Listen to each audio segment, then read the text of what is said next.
आता isakal.com आहे देशातील नंबर 1 ची मराठी न्यूज वेबसाईट। प्रत्येक अपडेटसाठी isakal.com ला नक्की भेट द्या।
पाच तारखेला माझी वाईफ आणि त्यांचे घरचे सगळे जाणे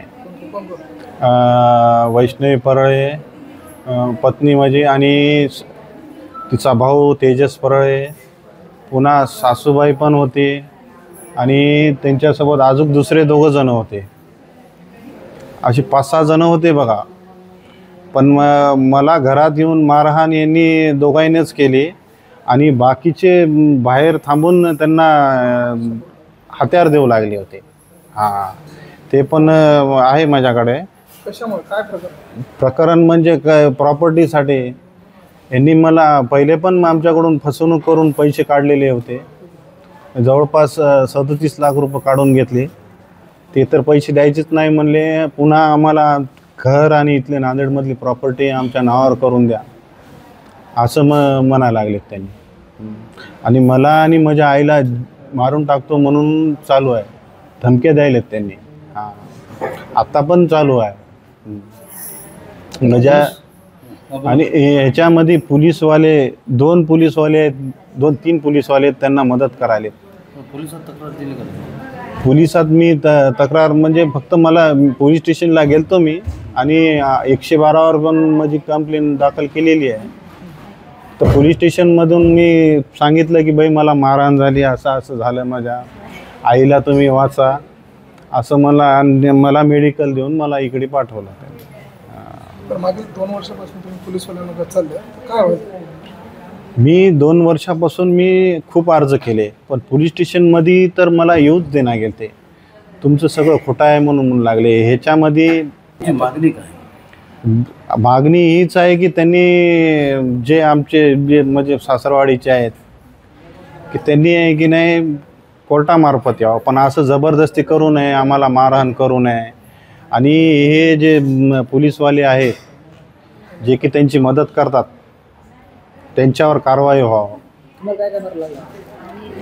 मला तर इथं मार आहे, इथं 7 टाके पडलेले आहेत।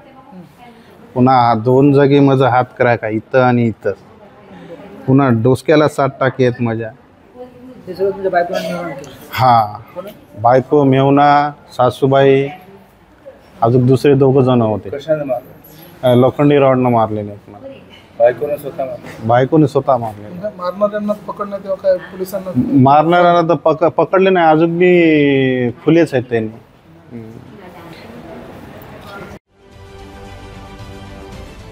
महाराष्ट्रातील सर्व बातम्यांचे विश्वासार्ह व्यासपीठ, सकाळच्या सर्व सोशल मीडिया प्लॅटफॉर्मला लाईक, फॉलो आणि सबस्क्राईब करा। तसंच सर्व नोटिफिकेशनसाठी बेल आयकॉन प्रेस करायला विसरू नका।